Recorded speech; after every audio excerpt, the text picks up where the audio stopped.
Yet another amazing episode of the Nanatsu no Taizai. And the part around the end with Diane saying that she doesn't give a damn about humans and just seeing them throwing rocks at her just because she's a giant, that really hurt my heart, man, because she's probably had to deal with this her entire life so far, and I can just imagine the rejection she feels from stuff like that. But let me go ahead and get this out the way. Now, King Arthur, he looks like he is OP, man. I'm not sure what it is, but he's a character similar to Meliodas in the sense that he's young, he looks seemingly innocent, but it's obvious that he is completely badass. Like when Hendrickson knocked him back and he had a slash on his forehead and we don't know how it happened. This dude is awesome. And I'm like 99% sure that the magician next to him in the purple robe is Merlin. Because in the last episode, I believe it was, we were introduced to another Nanatsu no Taizai in the form of a flashback. Her name was Merlin, and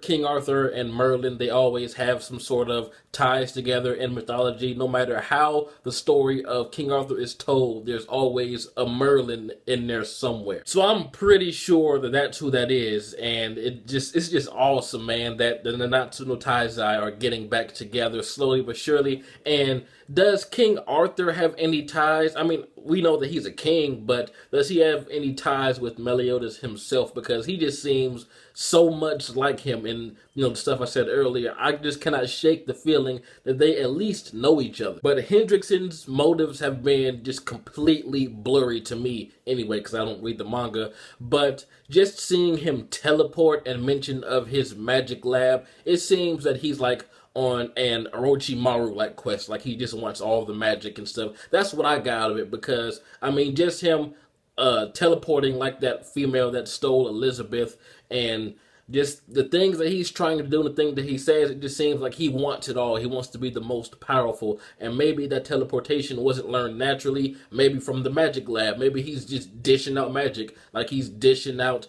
the demon's blood or whatever. But I'm not sure if that's it. It may sound stupid to you guys that know actually what his motives are, if it's been covered in the manga. That's what I think it is so far, and I cannot wait to see King Arthur versus Hendrickson. He seems so OP. They both seem OP in their own respected ways, and Arthur, we don't know anything about this guy. He just popped up out of the blue, and I mean, I just cannot wait to see what he really wants also. But Diane, man, she is a trooper. She got pierced through the chest and the leg and still walking, still giving it her best, and then even saved Guela's brother at the end. And I was like, okay, Guela is about to go on her side.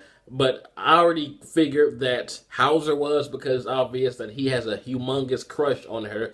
But for some reason, the other person that I thought that would turn to the good side or to join Natsu no Taizai was going to be Jericho. I'm not sure why. I think because somewhere deep down, I think that she likes Bond secretly. That's why that her rivalry with him is so strong, but she obviously still wants to fight him and take out the 7 deadly sins. But it's nice to see that Guela is helping out Diane. That was so unexpected, yo. I mean, it was expected when I saw Diane save her brother, but up until that point, I mean, I guess I should have, because she's the one that's questioning the Holy Knight's motives and stuff, and that fucking, I forget his name, the fat ass one, the one that transforms into that referee guy from a few episodes ago.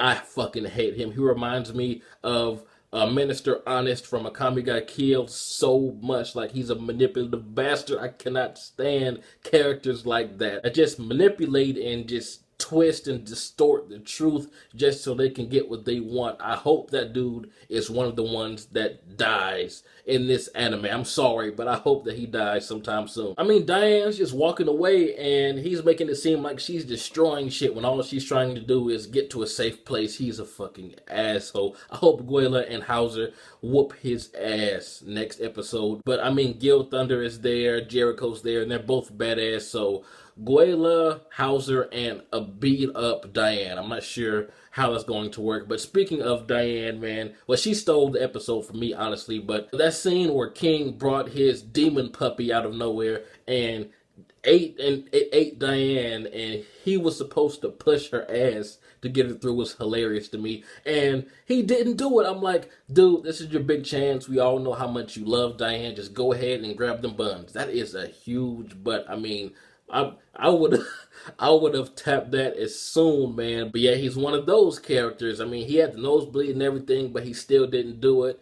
He should have grabbed them buns when he had a chance. I mean, she gave him permission. She gave him permission to push her on the ass. I mean, he could have slipped in between the cheeks and did whatever. Okay, I'm going to get off of that. But just know that if I were king, that scene would have been much, much different. But even though Dreyfus is the one that fucked up Diane in this episode, I can't even be mad at him because he's being lied to by Hendrickson and that Minister Honest guy, I forget his name. But if he finds out the truth, then I'm pretty sure he will regret his actions, and he may even help out the Seven Deadly Sins as well, because even when Diane said that the princess was taken by you guys, he was like, what the fuck are you talking about? Must be one of your giant tricks or something.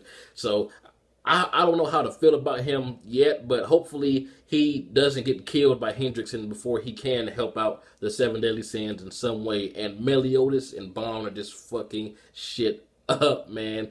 But I'm sorry I missed the last episode review, but that fucking full counter last episode was amazing. And we got another one of Gauther's techniques, and it was fucking hilarious. I just love how some guy ran up to Meliodas and said, my son, and someone called Gauther baby. That shit was fucking hilarious. But the funniest part in this entire episode had to be Hawk. Like, even after getting teleported to some unknown location, he had to break that seal, if you know what I mean. He had to take a huge dump, and what was that attack that he did on that guard? I believe it was like ham roll or something like that. I forgot, but it was fucking hilarious. But this episode just confirmed in my mind that the Seven Deadly Sins really didn't do anything to justify the hate of the kingdom, because the honest guy, he said that it would look bad if the Nanatsu no Taizai came and they didn't do anything fucked up, so that's why he's doing that. And then Gwela said something very interesting. She says,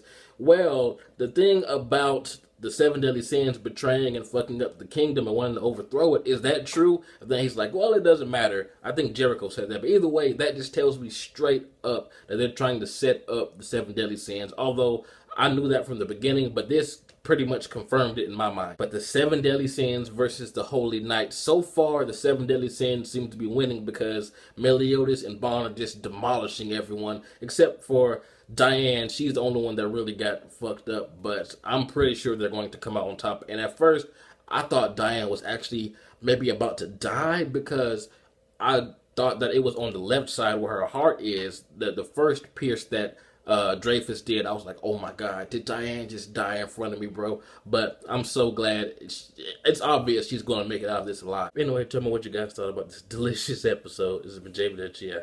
Like, comment, subscribe, and I'm out.